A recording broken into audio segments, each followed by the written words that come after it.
I'm so sorry for my tardiness. Oh, you're fine. So how are you doing? You sound clean, sir. You sound clean. Thank you. Working on it. You know, Gazza, he been I've been trying to catch up with him. Oh Lord, have mercy. I'm trying to get my sound right like you guys. You sound pretty good. Don't even worry about that, sir. You sound pretty good. Real good. How about that? Thank you. All right, so turn your camera to the side for me, your phone to the side. I'm about to do that for you now, walking over to a different place. So that is a possibility. This is going to be different than one of my regular episodes. It's like an unscripted, quick conversation. Okay. But I want to talk about your podcast. And you got it. Hold on. I'm trying to make this work so that it sees my face. Okay. Hold on. It's everything. Is this okay? Yeah, that's fine. Okay. Actually, all right. Good. Except for now the bottle's in the way. I see. Move out the way, sir. All right, now we good. So, Angel, how you been? I've been doing fairly well. Can't complain. We had a little family emergency for a while where I kind of fell off for a moment, but we're back in effect and getting everything together and back on track. So God is always good. I'm grateful and moving forward. Yeah. You know he messing with me. Willie won't he? So, okay, I got a question. I need an update since the last time we talked. Sure. In Atlanta, now that we're dealing with the new variant of the COVID, do you need a booster salad?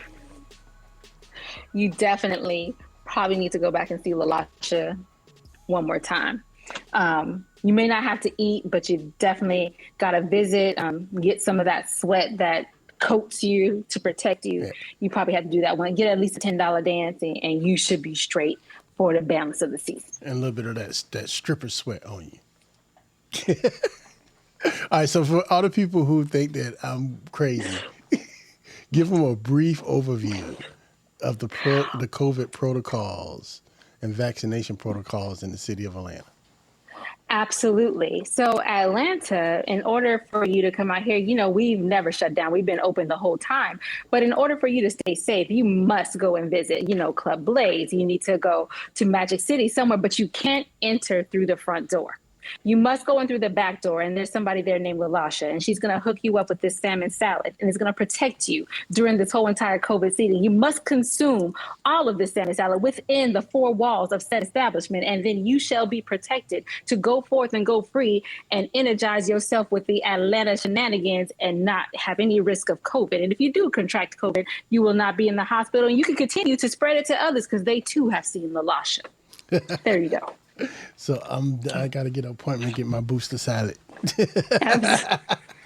As soon as you can. My booster leaves. So, okay, why I asked you here, I'm in a 30-day challenge. Okay. Started a group, the Content Creators of Color. Thank you. And I was crazy, and I decided let's do a 30-day challenge. I didn't quite think that through. But part of my mission with the 30-day challenge, I want to introduce people to some of my favorite content creators. Oh. And you and your husband are some of my favorite content creators. Hold on. I got some weight. Hold on. You told Harpo to beat me. All my life. God knows I do. But I'm dead before I let him be. Yes. That's exactly the same, but repeat that. So you All guys, my life. You have to add, I'm so sorry. Before we move on, you have to add, all my life I had to fight. had to fight my brothers. I fight my daddy, fight my uncles. I never thought. Yeah, Oh, Sophia. yeah, and you don't want to go see Lalasha, and she say, You sure is ugly.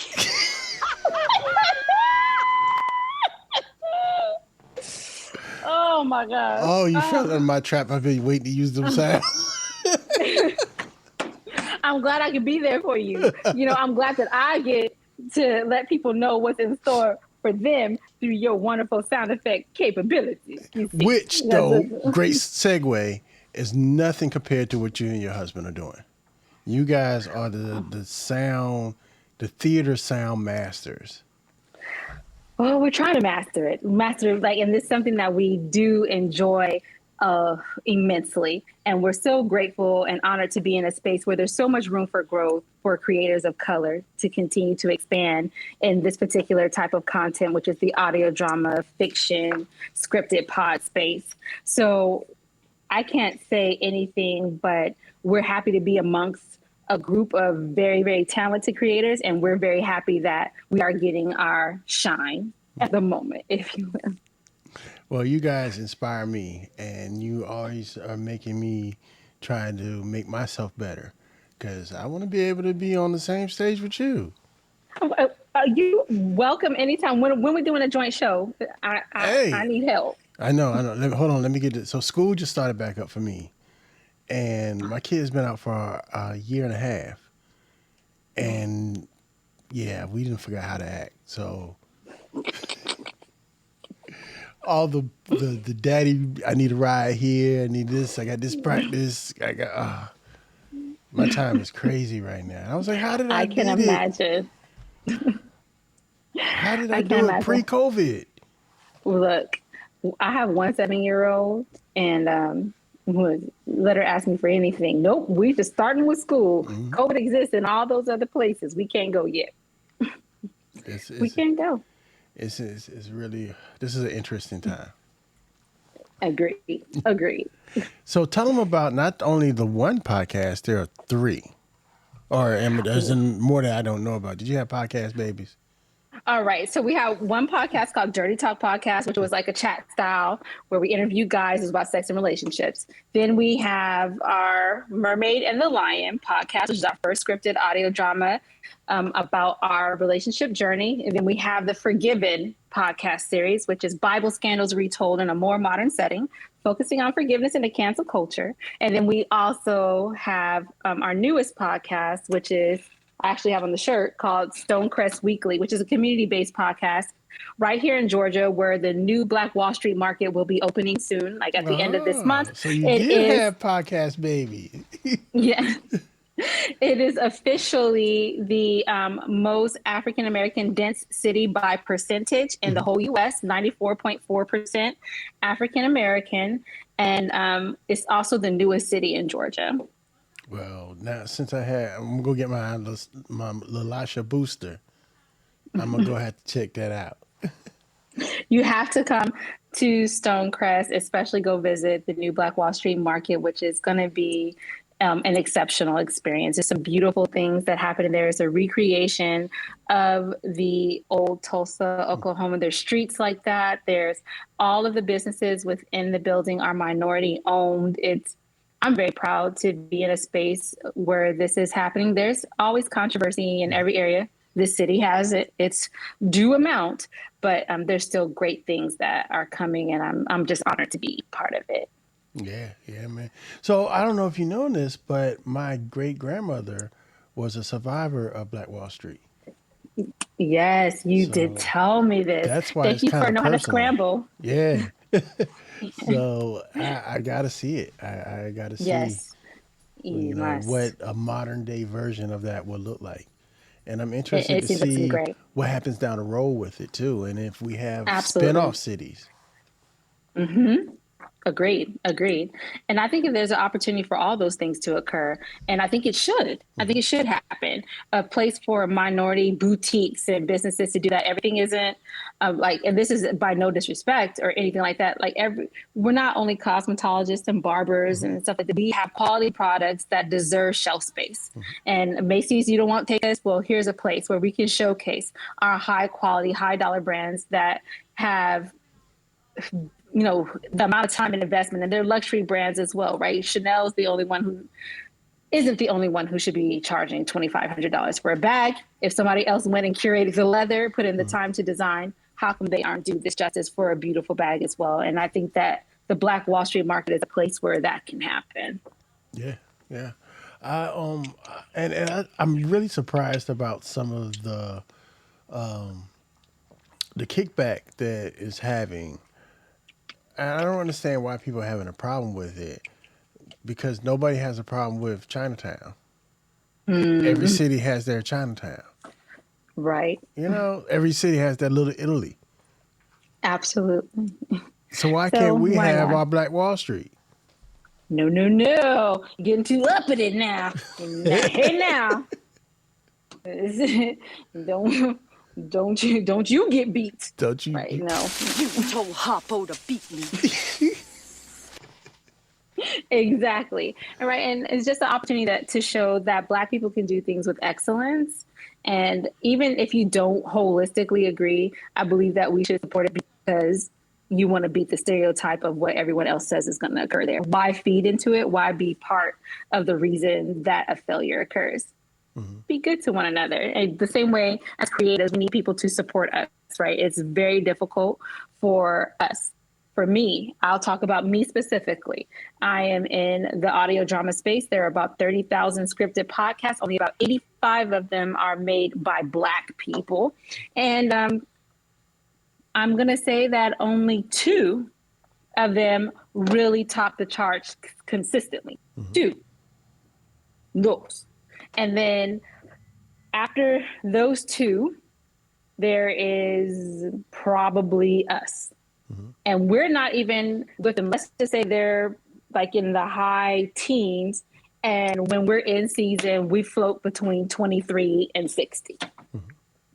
So that's a lot less listens than when you're in the top teens or close to the top 10 for all these other shows by big brands like Q Code or NPR or Podcast One, all of those type of networks that are trying to curate voices of color, right? And make products like what we're putting out. But instead of looking at the people who are doing the creation, they're trying to do it on their own and gimmicking and mimicking voices and scenarios that is not quite the true experiences that we would really relate to. So I just hope that people continue to support independent. That's all. So I felt where you was going with there. Is there a such thing in the audio drama space as Black voice as opposed to being in Black face? Yes, there is. It is a thing. It is a thing to get someone to put on a Black accent and they not be a Black person. It happens all the time.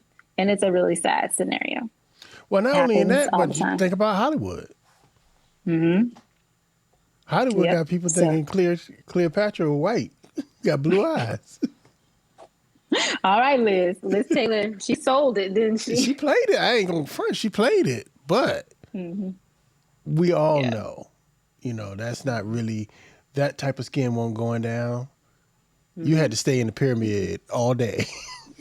All day. Or you be peeling, scaling like a snake. But whatever. Believe what you want to. Say, do what you want. Look, I mind my medals. That's what I'm learning. And Gazza's been telling me I need to get off my soapbox. And look, I'm on the ground. My feet are planted. I'm not on the soapbox with you today, Shauna. You won't do it. I don't care how many 757 Renaissances happen here, how many times you play the thing. I am off my soapbox. Let's move on. Next question, because I'm behaving. I'm behaving. I'm behaving. All right, so I want you to, before we go, I really want you to talk about the Mermaid and the Lion. And my question is, the percentage, how much of the percentage of it is based? I know it's based upon real life and your husband and your relationship, but how much of a creative license do you take, and how much is reality? Absolutely. So I can say that a strong 85% is 100% real life events. And the creative license that we take is removing people for protection purposes, as well as changing names. But outside of removing people and changing names, everything that occurs between Gazza and myself really happened. 100%. So me personally, I got to the first episode and thought I knew what I was hearing. And I just thought I knew what it was about to be. But then got to the end of the first episode, I was like, hold up. That wasn't her. Hold up. Wasn't me. And that's all I'm going to say. If you guys want to know what I'm talking about, you got to go listen to the podcast. It's incredible. Yes, you do. Oh, thank you so much for saying that. And we're very excited to announce that season 3 will be out on November 2nd. And it is the marriage season. So I'm married now. That's what's happening on. I need that. That's next. That's the next effect. Yeah, that's next. Get that one.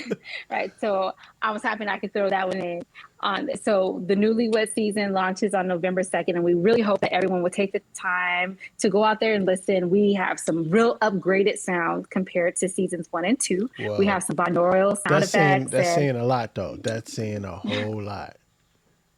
So, yeah, we've taken it to the next level, and we're so honored and blessed that we can do this. And we want you all to enjoy this experience that most of the time our culture isn't privy to. So listen to Mermaid and the Lion. Hopefully you won't be disappointed, and we'll open your mind to a whole new sector of entertainment. Angel, I appreciate you coming by. Thank you. We're going to have to come through and chop it up when I come get my booster salad. Yes, please do. Please do. Do not hesitate. Gals and I are trying to be more social. So, yes, I would love to start with you. Yes, Atlanta's one of my spots. I'm due to be, but I don't know. I got to get my LaLasha booster first. Yeah, you do. We frequent those places. That's how we made it through COVID. So, yeah, sure. Let's go ahead. I got to do that, and then I'm on my way. Yeah, there you go. We're going to challenge you. We're going to find the best chicken wings in Atlanta. Well, that's supposed to be Magic City. I heard. Mm-hmm. So. Yeah, it's been many years since I've been to Magic City. Well, since Freaknik season. Oh, the last Freaknik just happened this weekend. They brought it back. It was the very last one. That was supposed to be the end of Freaknik this weekend. Wow. Forever. They had a lot of great artists. I thought they ended it before. Well, they brought it back and they did it a couple more times. They didn't do it during COVID, and this was supposed to be the last time. Yeah, so I'm original Freaknik in the 90s Freaknik. Freak in the morning, freak in the evening. Freaknik. And nobody at that time saying they was married. They couldn't say that. They was freaking every weekend. Yeah, it was. It earned the name. Yeah, you want a cheap chick? Better go down to Freaknik. You gotta. But okay. With that said, and we can really close this out though. But yes. That's, as a younger person, that was the biggest grouping of black people I had ever seen in my life. Ever. When I went down to Freaknik, I think the first time I went was like in '92. And it was incredible. So everybody thinks it's just college kids, but it's not college, just college kids too. It's hood dudes and the local hood players, and like we met a whole crew of dudes from Detroit. It was like, what y'all doing down here? And they had their old school 75 cutlasses and the bowling ball paint and all that kind of stuff. We met Snoop. Snoop performed at Piedmont Park, but was walking around Peachtree with everybody else. But I have never seen that many black people in one place, and they totally crushed the narrative because it had thousands, hundreds of thousands of black people. I know Atlanta. Atlanta has, when you first going into A5, like where the So Def billboard used to be. Like you're passing the airport on one side, yes. And it's spread out. Like it's like 6 lanes on both sides, right? Going into the city. When we went to Freaknik that Friday, it was stand still in the parking lot on the interstate. And people come on. Bumper to Look, bumper. I'm good. You're gonna have to travel with me because I have something in the oven. All right, well, we're gonna let you go. I appreciate your Yes. time, Angel. Thank you very much. Give your husband my blessings. I always you, love everyone. kicking it with you. And whatever it is you cooking, I want a piece. Oh,